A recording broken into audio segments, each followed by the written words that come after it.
Patil sir रागाने लालबुंद झाले. त्यांची नजर जखमी अवस्थेत असलेल्या जाधववर पडली. त्यांचा पारा अजून चढला. हरामखोर, जाधववर पण हल्ला केलास तू? पाटील सर अमितला अजून एक लाथ घालत बोलले. सर, त्याला मारू नका. जाधव म्हणाला. जाधव हा आपला गुन्हेगार आहे, याला सोडणार नाही मी. साहेब, खरंच मी काही केलं नाही. अमित रडत रडत बोलला. सर, सर शांत व्हा, तुम्हाला सगळं सांगतो. जाधव स्वतःला सावरत बोलला. जाधव पाटील सरांना विनंती करू लागला. त्यामुळे पाटील सर शांत झाले. पाटील सरांनी रोखलेली पिस्तूल खाली केली आणि सावंतला पण बंदूक खाली करण्याचा इशारा केला. बोल जाधव, काय बोलायचं आहे ते? साहेब, तुमच्या आदेशानुसार आम्ही ह्या जंगलात शोध मोहीम करायला आलो. जवळपास 3 ते 4 तास आम्ही ह्या जंगलात भटकलो, पण हाती काहीच लागलं नाही. अचानक माझ्या पायाखाली विषारी साप आला. त्याने माझ्या पायावर दंश केला. साहेब, माझ्यासोबत आलेल्या 2 हवालदारांनी मला उचलून बाहेर नेण्याचा प्रयत्न केला, पण आम्ही रस्ता चुकलो होतो. मध्येच आम्हाला ही झोपडी दिसली. आम्ही इथे आलो मदतीसाठी, तर आम्हाला अमित सापडला. एव्हाना मी सापाच्या विषाने बेशुद्ध झालो होतो. अमितने लगबगीने आयुर्वेदिक काढा करून दिला मला. जवळपास 2 दिवस थोड्या थोड्या वेळाने तो काढा पाजत होता. आता कुठे अंगातील विष कमी झाले. सर, याने मला मरता मरता वाचवले. जाधव म्हणाला. याने जरी तुला वाचवलं असेल तरी हा गुन्हेगार आहे. नाही सर, मी काही केलं नाही. मला एक सांग, तू मेलेला ना, मग तू जिवंत कसा? साहेब, मला कामावरून काढून टाकल्यानंतर खूप संकटे आली होती. एकतर माझा विद्रूप चेहरा, त्यामुळे कुठे काम भेटत नव्हतं. सर्वांना भीती वाटायची माझ्या चेहऱ्याची. माझ्या आईवडिलांची जिम्मेदारी होती माझ्यावर. माझ्या वडिलांना कॅन्सर झालेला, पण पैशाअभावी त्यांचा उपचार करू शकलो नाही आणि त्यातच त्यांचा मृत्यू झाला. वडील गेल्याच्या दुःखात आई देखील सारखी आजारी पडू लागली. काही दिवसानंतर आई देखील गेली. आता मी एकटा होतो. मी माझ्या आत्याच्या घरी आलो राहायला, पण माझं मन कशातच लागत नव्हतं. माझ्या विद्रूप चेहऱ्यामुळे मला इथेही त्रास होऊ लागला. आजूबाजूचे लोक मला विकृत नजरेने बघत होते. याचा मला कंटाळा आला होता, म्हणून मी आत्याचं घर सोडून जंगलात पळून आलो. सगळ्या लोकांच्या त्रासापासून दूर इथे आल्यावर मला ही झोपडी दिसली. इथे एक मांत्रिक राहत होता. त्याने मला इथे राहायला दिले. मी त्याच्याबरोबरच राहू लागलो. अचानक एक दिवस जंगलात एक खून झालेला मृतदेह भेटला. त्या मृतदेहाचं मुंडकं नव्हतं. मला माहीत होतं की पोलीस मला शोधत असणार, पण मला त्या घाणेरड्या जगात परत जायचं नव्हतं. मला एक कल्पना सुचली. मी हा मृतदेह जंगलाच्या बाहेर जाऊन टाकला आणि हा मृतदेह माझा वाटावा म्हणून ह्याच्या बाजूला माझे पाकिट आणि घड्याळ टाकले. हा खून नरबळी वाटावा म्हणून त्याच्या आजूबाजूला 4 दिशेला हळद कुंकू लावून लिंबू ठेवले. अमित रडत रडत बोलला. तू आम्हाला वेडा समजतोस काय? जेव्हा आम्ही तुझी केस मुंबई पोलिसांकडून घेतली तेव्हा आम्हाला कळलं की तुझ्या मृतदेहाच्या बाजूला घड्याळ आणि पाकिट सापडले म्हणून. तेव्हाच आम्ही अंदाज लावला की तू अजून जिवंत आहेस म्हणून. तू मुद्दाम तुझे पाकिट आणि घड्याळ ठेवलंय ते, म्हणूनच आम्ही तुला शोधायला इथे आलो. पण मला अजून एक कळत नाही, तू नरबळीचा देखावा का केलास? पाटील सर म्हणाले. सर, नुसता मृतदेह भेटला असता तर पोलिसांनी उगाच माझ्या आत्यावर संशय घेतला असता, म्हणून मी नरबळीचा देखावा केला, जेणेकरून आळा माझ्या आत्यावर न जाता एखाद्या भोंदू मांत्रिकावर जाईल. तुझ्यासोबत जो मांत्रिक राहायचा तो कुठे गेला आता? पाटील सर म्हणाले. सर, मांत्रिक एका जागी थांबत नसतात. थोडे दिवस ते होते माझ्यासोबत. त्यांनी मला जंगलात राहायचं कसं, काही झालं तर इलाज कसा करायचा हे सर्व शिकवलं. जाताना मला ही चंडिका देवीची मूर्ती दिली आणि निघून गेले. बरं, आता मला सांग, तू सुवर्ण आणि विनीताचा का खून केलास? सर, मी कुणाचाच खून केला नाही. अमित हात जोडून रडत रडत बोलला. खोटं बोलू नकोस. सुवर्णामुळे तुला कंपनीतून काढले होते. ह्याचा राग घेऊन तू तिला मारलंस. पाटील सर ओरडत बोलले. नाही सर, मी नाही तिला मारलं. खरंच माझ्यावर विश्वास ठेवा. अमित विनवणी करू लागला. खरं सांग, नाहीतर पोलिसी खाक्या दाखवायला लागेल. पाटील सर दम देत बोलले. मान्य आहे मला, सुवर्णामुळे कंपनीतून काढले, पण सर त्यात माझी काही चूक नव्हती. म्हणजे सर, सुवर्णा, दीपाली, विनिता आणि सुजाता ह्या चौघी आमच्या कॉलेजमध्ये माझ्यासोबत शिकत होत्या. माझा असा विद्रूप चेहरा असल्यामुळे माझे कोणी मित्र नव्हते. पण एक दिवस अचानक सुवर्णा माझ्याशी बोलू लागली. हळूहळू चौघी माझ्याशी बोलू लागल्या. त्यांना मी अभ्यासात मदत करत होतो, पण परीक्षा संपली आणि त्यांनी माझ्याशी बोलणं सोडून दिलं. मी त्यांच्याशी बोलण्याचा प्रयत्न केला, पण ते काही बोलले नाही. एक दिवस अचानक दीपाली माझ्याजवळ आली आणि म्हणाली की सुवर्णाने मला भेटायला बोलावलं म्हणून. मी खुश झालो आणि सुवर्णाला भेटायला गेलो. पण तिथे गेल्यावर सुवर्णा बोलली की तिने बोलावलंच नव्हतं मला. तिला वाटलं की मी तिला त्रास देतोय म्हणून. तिने माझा खूप अपमान केला. तिच्यासोबत दीपाली, सुजाता आणि विनिताने देखील मला घालून पाडून बोलले. अमित म्हणाला, खोटं बोलू नकोस. दीपालीने आम्हाला सांगितलं की तुला सुवर्ण आवडत होती म्हणून तू तिला भेटायला गेला. नाही सर, माझा असा विद्रूप चेहरा. मी कशाला कोणत्या पोरीच्या मागे लागू. उलट दीपालीच माझ्याशी खोटं बोलली की सुवर्णाला तुला भेटायचं आहे म्हणून मी तिथे गेलो. मग तुला कंपनीतून काढलं का? सर, मी त्या कंपनीत आधीपासून काम करत होतो. एक दिवस अचानक सुवर्णाने ती कंपनी जॉईन केली. बहुधा तिला माहीत नव्हते की मी इथे काम करतो ते. ती कंपनीत आली आणि मला बघितलं. त्या दिवसापासून ती माझा राग करू लागली. एक दिवस मी दुपारी सुवर्णाला जेवणाच्या वेळेत काम करताना बघितले. ती एकटीच काम करत होती. मी ह्याच संधीचा फायदा घेऊन तिला समजावण्याचा प्रयत्न करू लागलो, पण ती ऐकण्याच्या मनस्थितीत नव्हती आणि जोरजोरात ओरडू लागली. बस हेच आमच्या साहेबांनी ऐकलं आणि मला कामावरून काढून टाकले. तिला फक्त मला समजवायचे होते सर. अमित रडत रडत बोलला, बरं ठीक आहे, पण मग दीपाली तुझ्याशी का खोटं बोलली? पाटील सर विचार करत बोलले, ते मला माहीत नाही सर, पण मला एक गोष्ट विचित्र वाटली. अमित विचार करत बोलला, कोणती गोष्ट?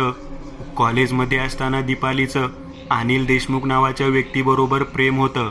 अमित बोलता बोलता सावंत मध्येच थांबवतो.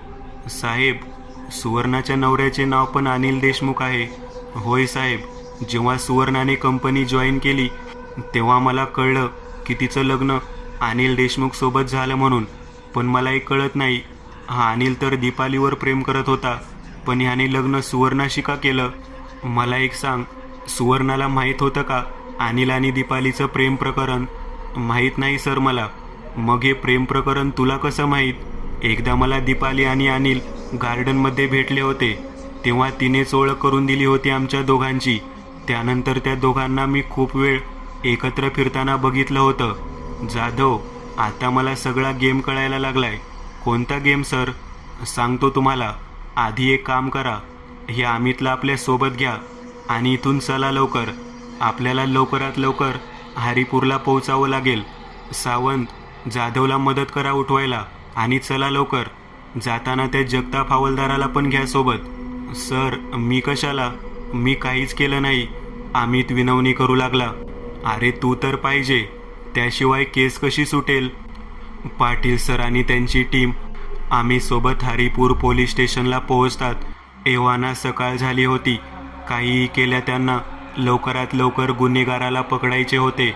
म्हात्रेबाई, दीपाली असलेल्या रुग्णालयात फोन करा. ती तिथे आहे की नाही बघा.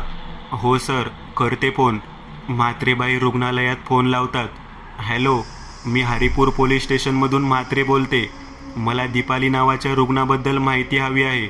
मॅडम, त्यांना आता थोड्या वेळापूर्वी डिस्चार्ज दिला.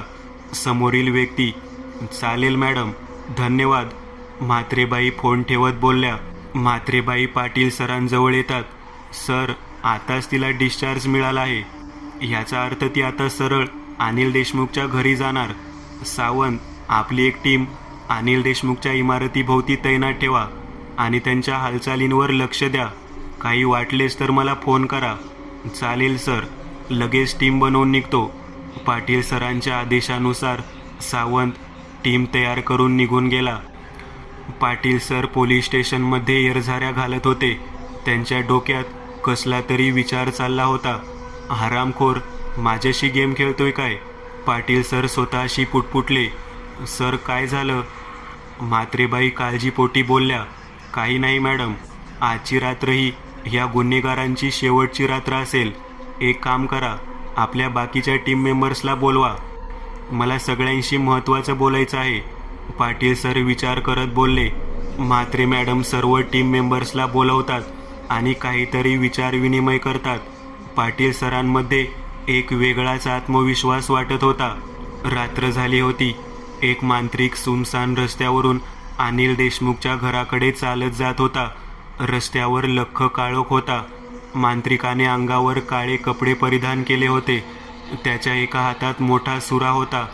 रस्त्यावर फक्त आणि फक्त कुत्री रडण्याचा आवाज येत होता. मांत्रिक हळूहळू चालत अनिलच्या घराजवळ येतो. घरामध्ये दीपाली आणि अनिल सुजाताला मारण्याचा प्लॅन करत होते. दोघांनी सुजाताचे अपहरण करून घरात डांबून ठेवले होते. अचानक घराचा दरवाजा वाजतो. दीपाली अनिलला इशारा करत दरवाजा उघडायला जाते. समोरचं दृश्य बघून दीपालीची बोबडीच वळते आणि जोरात किंचाळते. अनिल, लवकर ये. दीपाली किंचाळते आणि बेशुद्ध होते. अनिल धावत दरवाजाजवळ येतो. तो देखील समोरचं दृश्य बघून हैराण होतो. अरे तू तर अमित आहेस ना? अनिल घाबरत घाबरत बोलतो. होय, मीच आहे. जोरजोरात हसत अमित बोलतो. अरे तू तर मेलेला ना? अनिल हैराण होऊन बोलतो. होय, मी मेलो आहे, पण मी आता भूत बनून आलो आहे दोघांना मारायला. हे शक्य नाही. हे खरं असू शकत नाही. अनिल घाबरत बोलतो. मी आता तुमच्या दोघांचे जीव घेणार. जसा तुम्ही सुवर्ण आणि विनीताचा जीव घेतला तसा घेणार. आम्ही जोरजोरात हसत हळूहळू अनिल जवळ जात असतो. अनिल घाबरून मागे मागे सरकत असतो. अमित हातातला सुरा अनिलला मारण्यासाठी उभारतो. मी चुकलो, मला माफ कर. अमित डोळे बंद करून जोरात किंचाळतो. अचानक भयान शांतता पसरते. अनिल हळूच आपले डोळे उघडतो. बघतो तर त्याच्या समोर इन्स्पेक्टर पाटील आणि त्यांची टीम उभी असते. पाटील सर अनिलवर पिस्तूल रोखून उभे असतात आणि त्यांच्या मागे मांत्रिक वेशात अमित उभा असतो. तुला काय वाटलं की तू एकटाच गेम करू शकतो? तुमचा गेम संपला आता. ह्याची सुरुवात तुम्ही केली, पण शेवट मात्र मी केला. पाटील सर अनिलच्या कानाखाली मारत बोलले. सर मी चुकलो, मला माफ करा. अनिल पाटील सरांसमोर गयावया करू लागला. पटकन सांगायचं, सुजाता कुठे आहे ते? पाटील सर अनिलची कॉलर पकडून बोलले. सर ती आतल्या खोलीत आहे. अनिल घाबरत बोलला. म्हात्रेबाई, आत जावा आणि सुजाता सुखरूप आहे की नाही ते बघा. म्हात्रेबाई आतल्या खोलीत जातात. तिथे सुजाताला हातपाय बांधून तोंडाला रुमाल बांधून ठेवलेले असते. म्हात्रेबाई सुजाताची सुटका करतात आणि तिला बाहेर घेऊन जातात. नशीब सुजाताला काही झालं नाही, नाहीतर तुझी धिंड इथूनच काढली असती. पाटील सर अनिलचे केस सोडत बोलले. एव्हाना दीपाली शुद्धीवर येते. ती समोर पाटील सर आणि त्यांची टीम बघून थरथर कापू लागते आणि पळून जाण्याचा प्रयत्न करते. तेवढ्यात म्हात्रेबाई तिला अडवतात. काय गये भवाने, कुठे चाललीस पळून? म्हात्रेबाई दीपालीच्या कानाखाली मारत बोलल्या. आता दीपाली आणि अनिल दोघांना पाटील सरांनी समोर बसवलं. हा होता आमचा शेवटचा गेम. आता पटपट सांगायचं, तुम्ही दोघांनी हे गुन्हे का केले ते? पाटील सरांनी दम देऊन देखील अनिल आणि दीपाली तोंड उघडत नव्हते. शेवटी पाटील सरांना आपल्या पोलिसी खाक्या दाखवायला लागल्या. त्यांनी अनिलला उठवून 2 मुस्काटात लगावल्या आणि 2 पोकळ बांबूचे फटके दिले. अनिलला होणारी मारहाण बघून दीपाली घाबरली. सर त्याला मारू नका, मी सांगते सगळं. दीपाली गयावया करू लागली. पाटील सर मारता मारता मध्येच थांबतात. बरं ठीक आहे, नाही मारत त्याला, पण तू सगळं सविस्तर सांग. पोलिसी आवाजात पाटील सर बोलले. सर, अनिल आणि माझं एकमेकांवर कॉलेजला असल्यापासून प्रेम होतं. आम्ही दोघे लग्न करणार होतो. अनिल काही काम करत नव्हता म्हणून आम्ही लग्न केलं नव्हतं. एक दिवस मी अनिलला माझ्या घरी घेऊन गेली आणि आमच्या प्रेमाबद्दल सांगितलं. माझ्या वडिलांना हे मान्य नव्हते. त्यांच्या मते अनिल काहीच काम करत नाही, तुम्हाला व्यवस्थित सांभाळू शकत नाही. मी वडिलांना समजावू लागले. कसेबसे वडील लग्नाला तयार झाले, पण त्यांनी एक अट घातली. जर का अनिलने 1 वर्षात नोकरी करून स्वतःला सिद्ध केलं तरच मी लग्न लावून देईन. आम्ही दोघांनी ते मान्य केलं. 6 महिने झाले. पण अमितला नोकरी मिळाली नाही. आता फक्त 6 महिने शिल्लक होते. आता पैसा कसा कमवायचा ह्याचा आम्ही विचार करत होतो. दीपाली रडत रडत बोलली. म्हणजे पैसे मिळवण्यासाठी अनिलने सुवर्णासोबत लग्न केलं? हो सर. मी, सुवर्णा, सुजाता आणि वनिता असे आम्ही जिवलग मैत्रिणी होतो. सुवर्णा श्रीमंत घराण्यातील एकुलती एक मुलगी होती. तिच्याकडे भरपूर पैसे असायचे. मग मला एक कल्पना सुचली. जर का अनिलने सुवर्णाशी लग्न केलं तर तिचा सगळा पैसा अनिलला भेटला असता आणि लग्न झाल्यानंतर तिला आम्ही मारून टाकायचं ठरवलं, जेणेकरून सुवर्णाची सगळी संपत्ती अनिलला भेटली असती. मी अनिलला समजावलं आणि सुवर्ण आणि अनिलचं प्रेम जुळवून आणलं. ठरल्याप्रमाणे अनिल आणि सुवर्णाचं लग्न झालं. मला एक सांग तू, अमित आणि सुवर्णा या दोघांमध्ये भांडणे का लावलीत? सर, लग्नाआधी अनिल आणि मी दोघे एकमेकांना भेटत होतो. हे सुवर्णाला माहीत नव्हते. एक दिवस आम्ही दोघे गार्डनमध्ये फिरत असताना अमितने आम्हा दोघांना बघितले होते. सुवर्ण आणि अमित अभ्यासानिमित्त एकमेकांसोबत बोलत होते. अमितला आमच्यावरती संशय आला होता. मला भीती वाटत होती की आम्ही सगळं सुवर्णाला सांगेल. म्हणून मी सुवर्ण आणि अमितमध्ये भांडणे लावली, जेणेकरून ते एकमेकांशी बोलणं बंद करतील. दीपाली खाली मान घालून बोलली. बरं, पुढे काय झालं? अनिल आणि सुवर्णाचं लग्न झालं होतं. थोडे दिवस व्यवस्थित गेले. नंतर आम्ही सुवर्णाचा खून करायचं ठरवलं आणि तिचा खून केला. किती निर्लज्ज आहेस दीपाली तू. स्वतःच्या जिवलग मैत्रिणीचा खून केलास. म्हात्रेबाई दीपालीच्या मुस्काटात मारत बोलले. हे हरामखोर, तू काय केलं नाहीस का? सांग पटपट. आणि हो, सुवर्णाचा खून नरबळी असल्याचं का भासवलं? पाटील सर अनिलचे केस ओढत बोलले. सांगतो सर. काही महिन्यांपूर्वी अमितचा खून हा नरबळीसारखाच झाला होता आणि अमितचा गुन्हेगार अजून मिळाला नव्हता. आम्हाला वाटलं जर का आपण नरबळी असल्याचं भासवलं तर संशय हा सगळा अमितचा खून केलेल्या गुन्हेगारांवर जाईल आणि आम्ही वाचू. अनिल म्हणाला, इथेच तुमचं चुकलं. तुम्ही नरबळी असल्याचं भासवलं आणि आम्ही त्या पद्धतीने विचार करू लागलो. मग आम्हाला हा अमित सापडला जंगलात आणि त्याच्याकडूनच आम्हाला कळलं की गुन्हेगार कोण असू शकतं ते. बरं ते सोडा, मला एक सांगा, तुम्ही विनिताला का मारलं? सर, विनिताला आधीपासून अनिल आणि माझ्यावर संशय होता. पण जेव्हा तिला सुवर्णाचा खून झाला हे कळल्यावर तिने आमच्यावर संशय घेतला. मी विनिताला समजावत होती पण ती ऐकायला तयार नव्हती. ती मला पोलीस स्टेशनला जाण्याची धमकी देऊ लागली. मग अनिल आणि मी ठरवलं विनिताचा पण खून करायचा. अरे तुम्ही एवढे क्रूर झाला होता. ती विनिता जिवंत असताना तिच्या पायावर दगड टाकून चेंदामेंदा केलात. तुम्हाला जरा पण भीती वाटली नाही का? पाटील सर ओरडत बोलले. सर, आम्ही विनिताचं अपहरण केलं आणि तिला माझ्या घरी घेऊन चाललो. मध्येच एक सुमसान रस्ता आला. विनिता आम्हाला धक्का देत पळू लागली. आम्ही दोघांनी तिला पकडले. ती पळून जाऊ नये म्हणून मी तिच्या पायावर मोठा दगड टाकला. अनिल रडत रडत बोलला. हरामखोर, अरे नरकात पण जागा भेटणार नाही तुम्हाला. सावंत वैतागून बोलला. सावंत शांत व्हा, अजून बाकी आहे. पाटील सर सावंतची समजूत काढत बोलले. सॉरी सर, पण ह्यांनी खूप क्रूर कृत्य केलंय. बरं, तुम्ही सुवर्णाचा खून केला पैसे कमवण्यासाठी. तुम्ही विनिताचा खून केला संशयावरून. मग तुम्ही सुजाताला का मारणार होता? पाटील सर ओरडत बोलले. सर, विनिताचा जेव्हा खून झाला तेव्हा सुजाता तिच्या गावी गेली होती. जेव्हा ती परत आली तेव्हा तिला कळलं की तिचा खून झालाय म्हणून. सुजाताचा तसा आमच्यावर संशय नव्हता. पण एक दिवस विनिताची दैनंदिनी सुजाताला सापडली. त्यात विनिताने अनिल आणि माझ्याबद्दल लिहिलं होतं. मी सुजाताला डायरी वाचताना बघितलं. तिला काही कळायच्या आत तिच्या डोक्यावर जोरात काठी मारली. ती बेशुद्ध पडली. मग मी अनिलला बोलावलं आणि तिला घेऊन अनिल त्याच्या घरी गेला आणि तुम्हाला संशय येऊ नये म्हणून अनिलने एका सुमसान रस्त्यावर माझ्या डोक्यावर पण काठी मारली आणि मी बेशुद्ध झाली. बरं, मग तुला पुणे पोलिसांनी रुग्णालयात दाखल केलं आणि तू सुजाताचा अपहरणाचा खेळ केलास. होय सर. बरं, विनिताचं आणि सुवर्णाचं मुंडकं कुठे आहे? सर, ते आम्ही जाळून टाकले. मैत्रीच्या नावावर कलंक आहे तू. सुजाता दीपालीवर ओरडली. सोड सुजाता, हिला कधी खरी मैत्री कळलीच नाही. आता करा दोघं लग्न जेलमध्ये. सावंत, बेड्या घाला दोघांना आणि घेऊन चला पोलीस स्टेशनमध्ये. आणि 2 हवालदार पाठवा. जिथे मुंडकी जळली आहेत तिथे पंचनामा करायला. सर, मी आता जाऊ शकतो का? अमित हात जोडून पाटील सरांना बोलतो. आता तू कुठे जाणार? परत जंगलात, ह्या दुष्ट जगापासून दूर. हे बघ अमित, कितीही झालं तरी तुला या जगाचा सामना करावा लागणारच. तुझी आत्या तुझ्या जाण्याने दुःखी झाली आहे.